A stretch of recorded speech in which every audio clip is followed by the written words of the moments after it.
Hello student, आज का जो अपना टॉपिक है वह है the work of wind and aeolian landforms, यानी कि पवन का कार्य एवं पवन द्वारा निर्मित स्थलाकृतियाँ।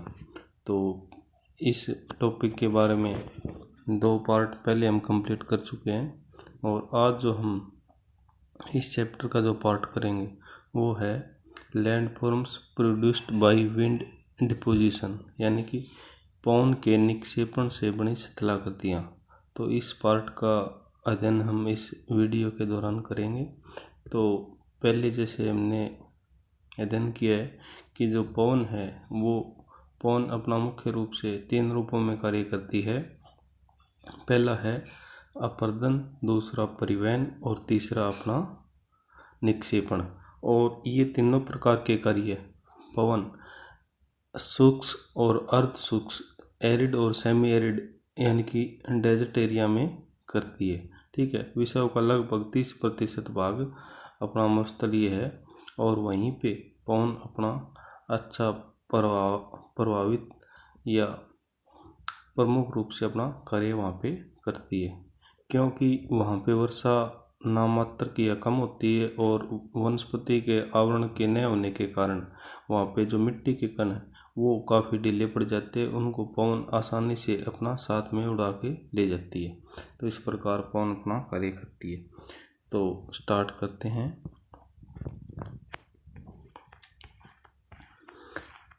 जैसे कि चित्र में दिखाया गया है, अपना पवन से जो अपर्दन होता है और उसमें पवन अपना डस्ट पार्टिकल को साथ लेके उड़ती है। जैसे हम अपना चित्र में देख सकते हैं, सस्पेंशन फॉर्म में दिखाया गया है कि किस प्रकार अपना डस्ट पार्टिकल जो बालू रेत होती है उसके हवा में उड़ रहे हैं।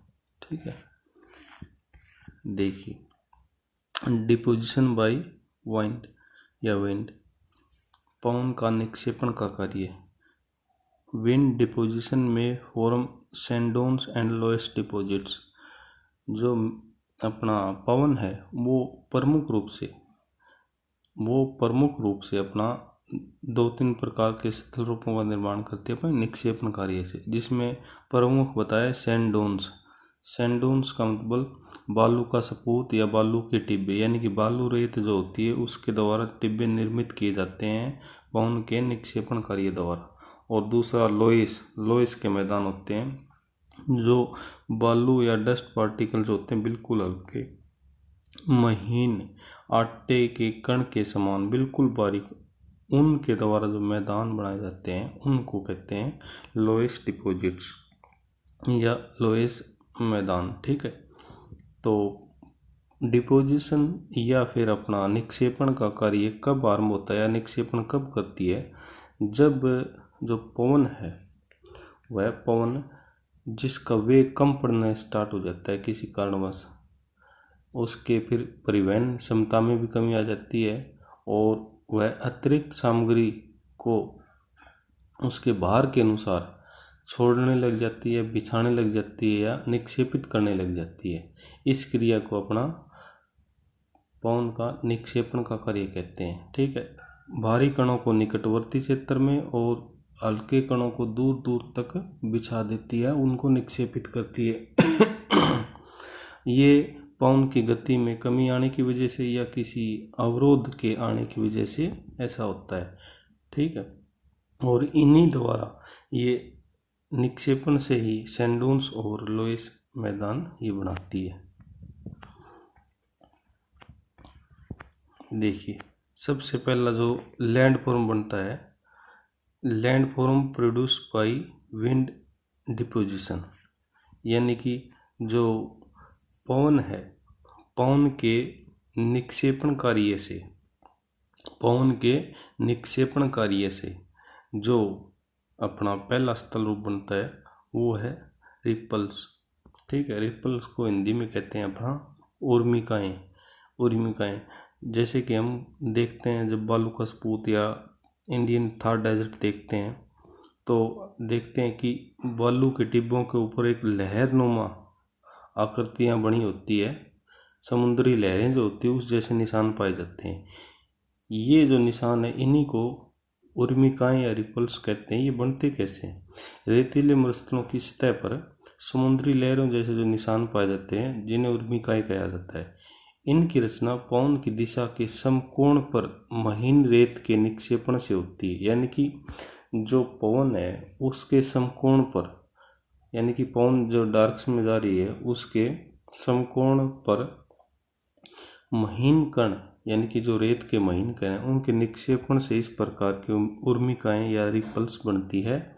और ये पवन की जब डायरेक्शन चेंज हो जाती है तो ये बिगड़ जाती है, मिट जाती है। ठीक है, ये पवन की डायरेक्शन चेंज होते ही ये बिगड़ जाती है, मिट जाती है। ठीक है, तो इनको रिपल्स कहते हैं। ये पवन की निक्षेपण कार्य से ही अपना बनती है। ठीक है, ये हम देख सकते हैं जैसे कि चित्र में दिखाई दे रहा है, रियल पिक्चर में, कि किस प्रकार ये छोटी छोटी लहरें समुद्री लहरों की तरह बालू टिब्बों के ऊपर बनी हुई है।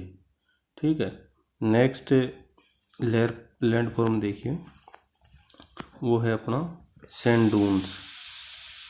सैंड डून्स या हिंदी में इसको कहेंगे बालू का सपूत। बालू का सपूत, ठीक है, बालू का सपूत या बालू के टिब्बे, ये जो होते हैं बहुत बड़े बड़े टिब्बे होते हैं बालू के, बालू रेता के या बालू मिट्टी के। ये कब बनते हैं? जब अपना बालू मिट्टी से लदी हुई पवन की गति कम हो जाती किसी कारणवश या कोई अवरोध आ जाता है तो अपना जो पवन है वो अपना निक्षेपण का कार्य स्टार्ट कर देती है। जो साथ में सामग्री लेके आई है पवन, डस्ट पार्टिकल या मिट्टी, उसको जमा करना स्टार्ट कर देती और एक बड़े बड़े टिब्बों का निर्माण कर देती है। ठीक है, इस प्रकार के जो टिब्बे हैं वो विभिन्न कंट्रीज़ के जो डेजर्ट है उसमें देखने को मिलते हैं। और पवन की दिशा में इनका ढाल जो है वो साधारण होता है और पवन की दूसरी साइड जो विपरीत दिशा है उसकी तरफ तीव्र ढाल या स्टीप ढाल होता है। ठीक है, ये विभिन्न प्रकार के पाए जाते हैं, अलग अलग इनके कुछ प्रकार हैं जिसका हम जिक्र करेंगे अभी। देखिए, टाइप्स ऑफ सैंड डून्स, यानी कि बालू का सपूत के प्रकार।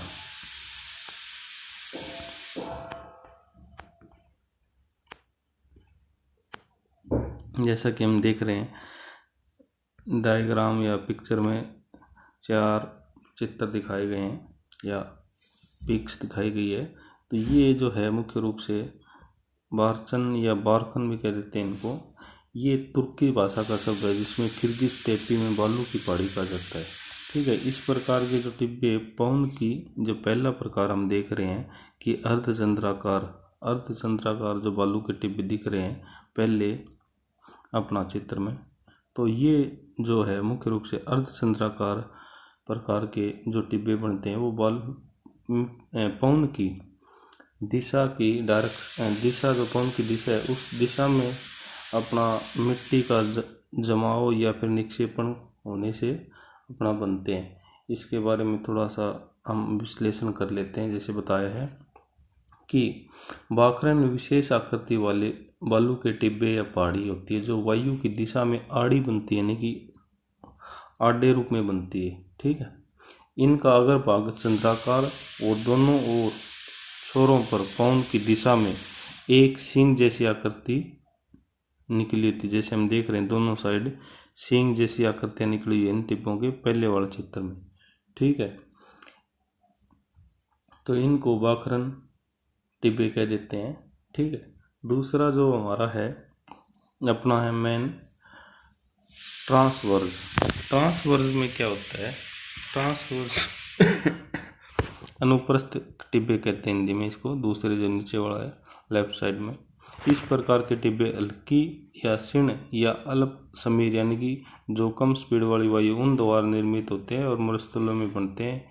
यहाँ रेत बहुत ज़्यादा मात्रा में पाई जाती है। ऐसे मरुस्थलों में जब लंबे समय तक एक ही दिशा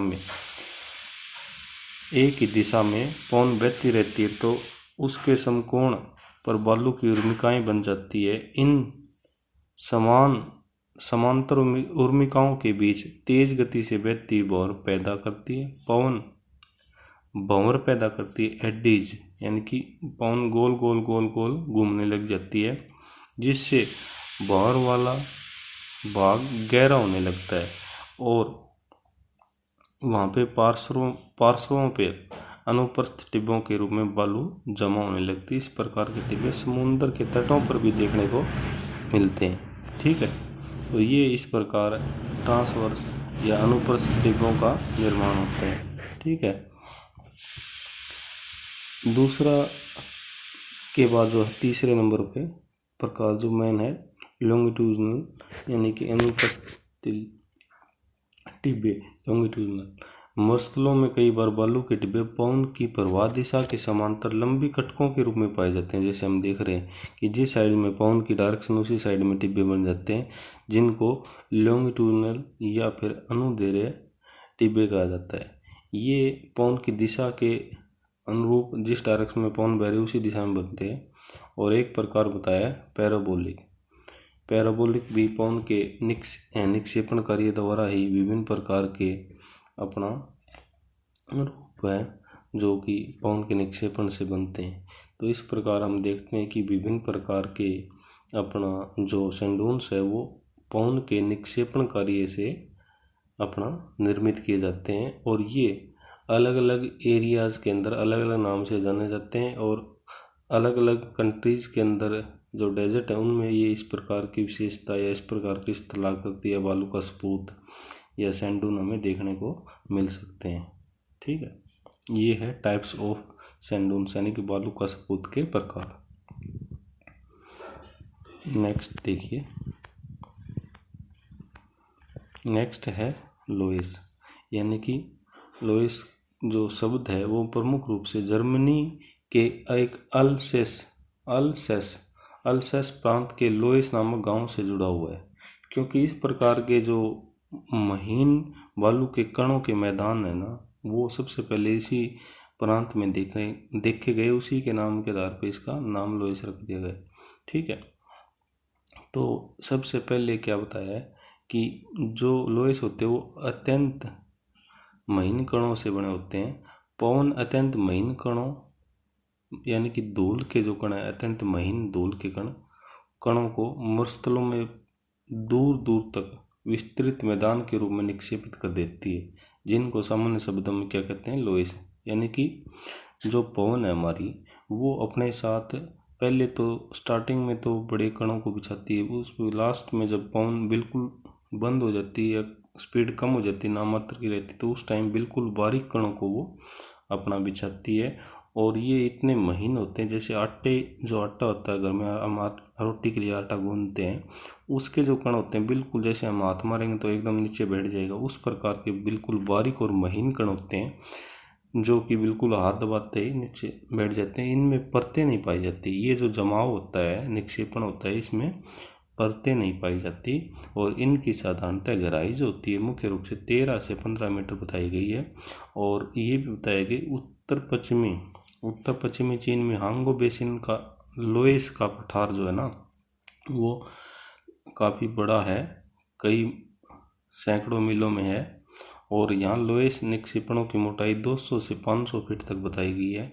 और लोएस गोबी के मरुस्थल से उड़कर यहाँ पहुँचती है, यानी कि गोबी का जो मरुस्थल है वहाँ से इस प्रकार के डस्ट पार्टिकल उड़ के यहाँ हांगो बेसिन में पहुँचते हैं।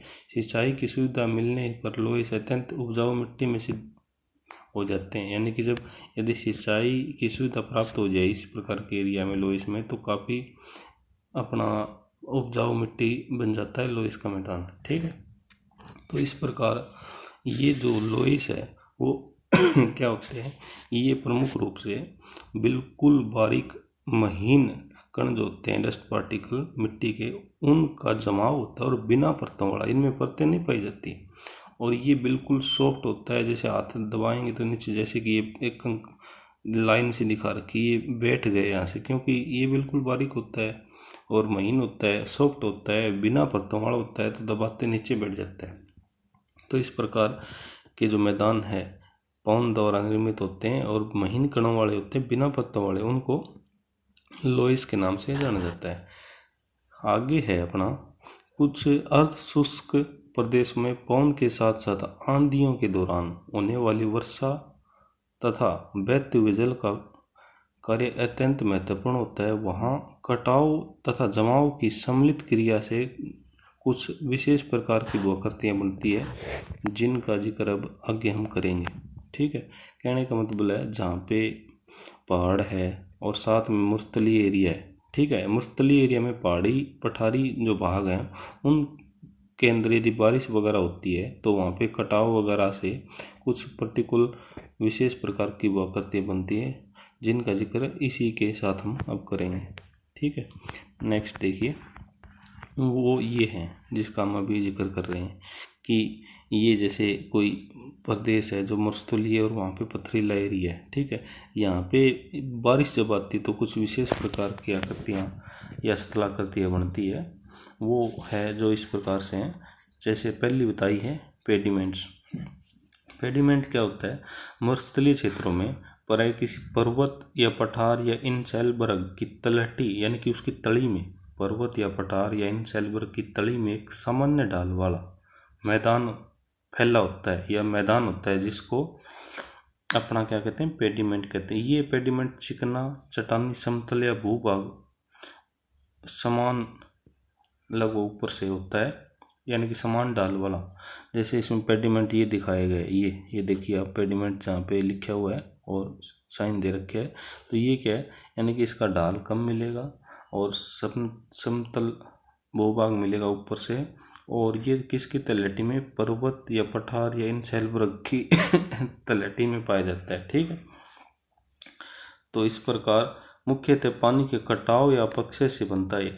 ठीक है, कई बार पवन भी पेडिमेंट की रचना में अपना सहायता करती है। अगला जो बताया वो है बजाडा। बजाडा क्या होता है? पेडिमेंट का ही जो निचला हिस्सा होता है, बिल्कुल अपना डाल जहाँ खत्म होने लग जाता है, वहाँ का जो भाग है वो अपना क्या कहलाता है? बजाडा कहलाता है। सिंपल सी बात क्या है कि जो पेडिमेंट का निचला हिस्सा है जहाँ डाल खत्म हो जाता है, वो अपना बजाडा कहलाता है। ठीक है, बजाडा का निर्माण तब होता है जब पेडिमेंट के निर्माण के समय बहकर आए पदार्थ एवं रेत पेडिमेंट के निचले भाग में जमा होने लग जाते हैं और मोटे और बारीक कणों का जमाव अलग अलग मोटाई की परतों में पाया जाता है। यानी कि इसके पेडिमेंट के जो नीचे का एरिया होता है जहाँ डाल खत्म हो जाता है, इसका स्टार्टिंग भाग, वहाँ पे जो जमाव होता है वो आपका प्रदेश है और जगह है, वो एरिया आपका क्या कहलाता है? बजाडा कहलाता है। ठीक है, फिर एक और स्थलाकृति है जिसका नाम होता है पलाया। पलाया को हिंदी में पलाया या छिछले दलदल यानी कि जहाँ पानी भरा होता है। ठीक है, छिछले मतलब कम गहरे। ठीक है, समझिए इसको क्या बताया। जिन मरुस्थलीय और अर्ध मरुस्थलीय भागों में नदी नालों का पानी इकट्ठा हो रहता है, यानी कि डेजर्ट एरिया में, डेजर्ट और सेमी डेजर्ट या एरिड और सेमी एरिड के अंदर नदी नालों का जो पानी इकट्ठा रहता है, वहाँ मिट्टी के जमाव में लवण या नमक शामिल हो जाता है। लवण युक्त मिट्टी से परतें कठोर बन जाती है। ठीक है, परतें कठोर बन जाती है और जिन्हें ड्यूरा क्रस्ट, उसको क्या कहते हैं? Dura crust. जो नमक या लवण से जो परतें कठोर बन गई, उन परतों को कहेंगे ड्यूरा क्रस्ट। हिंदी और इंग्लिश में सेम ही है, ड्यूरा क्रस्ट। ठीक है, और वर्षा के दिनों में इन नमकीन परतों पर जल भर जाने से, यानी कि जो परत बनी थी नमकीन, उनके ऊपर यदि वर्षा के दिनों में जल भर जाता है तो खारे व छिछले दलदल बन जाते हैं, यानी कि खारे पानी की झील बन जाती है एक किस्म से। ठीक है, उनको क्या कहते हैं? पलाया या छिछले दलदल कहते हैं। ठीक है, जैसे एग्जाम्पल के तौर पे ये इस अपना बताया, पंजाब राजस्थान में सांबर झील है, ढींडवाना झील है, लूणकरसर है, पंचबंतरा है। ये इस प्रकार की खारे पानी की झीलें जो राजस्थान में पाई जाती है। और आप देख भी सकते हैं पलाया, ये दिखाया गया है पलाया साल्ट पान।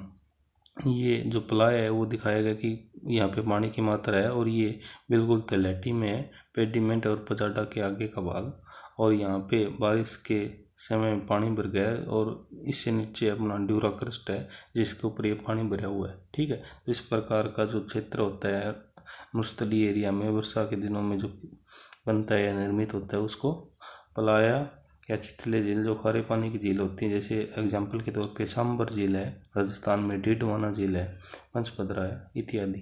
ठीक है, तो ये जो पेडिमेंट है, बजाडा है, पलाया है, ये सभी अपना बनते कहाँ हैं, जहाँ पे मरुस्थलीय और पहाड़ी इलाका है और ख़ास तौर पे वर्षा के टाइम में इस प्रकार की वर्षा के टाइम में अपर्दन से और कुछ पौन के सहायता से ये इस प्रकार के विभिन्न प्रकार के जो स्थलरूप पेडिमेंट बजांडा या पलाया निर्मित होते हैं। ठीक है, तो इस प्रकार हमने इस वीडियो के अंदर प्रमुख रूप से पौन के अपना निक्षेपण से निर्मित स्थलाकृतियों का अध्ययन किया या उनका जिक्र किया है।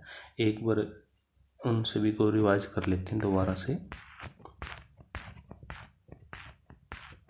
देखिए, टॉपिक जो हमारा है वो है the work of wind and aeolian topography या लैंडफॉर्म, यानी कि पवन का कार्य एवं पवन द्वारा निर्मित स्थलाकृतियाँ। पवन की परिभाषा जैसे हम बार बार जिक्र कर रहे हैं, पवन किसको कहेंगे, जो वायु की वह राशि जो क्षैतिज रूप में बहती है उसको हम पवन कहते हैं। ठीक है, और पवन अपना कार्य 3 रूपों में करती है। पहला कौन सा है, पहला है अपना अपर्दन का कार्य यानी कि इरोजन का कार्य, दूसरा है ट्रांसपोर्टेशन यानी कि परिवहन का कार्य, और तीसरा है अपना निक्षेपण का, यानी कि पवन जब चलती है तो वो मरुस्थलीय एरिया में, क्योंकि पवन का कार्य क्षेत्र क्या है, सूक्ष्म मरुस्थल और अर्ध सूक्ष्म मरुस्थल जो विश्व का लगभग 30% एरिया है। ठीक है, तो इसके अंदर अपना पवन कार्य करती है, पहले अपर्दन करती है और अपवहन करती है, यानी कि पहले अपर्दन करती है और फिर अपना परिवहन करती है और फिर उसको निक्षेपित कर जाती है। 3 रूपों में अपना पवन अपना कार्य करती है और अपना केवल कहाँ करती है, ज़्यादा सूक्ष्म और अपना अर्ध सूक्ष्म एरिया में। ठीक है, तो हमने इस के अंदर ये पवन का सस्पेंशन लंबन दिखाया है। ठीक है, इस जो पार्ट में हमने किया है वो है डिपोजिशन बाय विंड, यानी कि पवन का निक्षेपण का कार्य। विंड डिपोजिशन से मुख्य रूप से 2 प्रकार के स्थल रूप बनते हैं, जैसे एक तो बताया सैंड डून्स और दूसरा लोइस, जैसे आप रियल पिक्चर में देख सकते हैं। ठीक है, आगे सैंड डून्स से पहले कुछ और भी है जो बिल्कुल छोटे अपना या सामान्य लैंडफॉर्म बनते हैं, वो जैसे पहले बताया है रिपल्स और मिकाएँ बनती है जो समुद्री लहरों के समान होती है। फिर मेन आ गया अपना सैंड डून्स, जो बालू का सपूत या बालू टिप होते हैं, बड़े होते हैं, पवन की अपना निक्षेपण प्रक्रिया से ये बनते हैं। ठीक है, ये कई प्रकार के होते हैं, जैसे बताया है अपना बार्कन है या बार्चन पैराबोलिक है और अपना ट्रांसवर्स है, लॉन्गिट्यूडनल है। तो इस प्रकार के विभिन्न प्रकार के अपना टिब्बे जो हैं, बालू का सपूत है, वो पवन की निक्षेपण क्रिया से अपना बनते हैं। फिर लोइस का मैदान बताया है। लोइस का मैदान जैसे भी हमने जिक्र किया कि जो बालू के महीन कण है उनका जमाव होता है लोइस का मैदान, और जो बिना परतों वाला होता है। ठीक है, फिर वही अपना 3 जो स्थलाकृतियाँ हैं लैंडफॉर्म, वो है ये पेडिमेंट, बजांडा और अपना पलाया। ये प्रमुख रूप से मरुस्थलीय ऐसे भाग जहाँ पथरीला एरिया है और जहाँ वर्षा होती है, वर्षा की कटाव और कुछ पवन की हेल्प की वजह से पेडिमेंट, बजांडा और पलाया आदि का निर्माण होता है। तो अपना इस प्रकार ये 3 स्थल रूप अपना बनते हैं। तो इस वीडियो में इतना ही। सभी का धन्यवाद।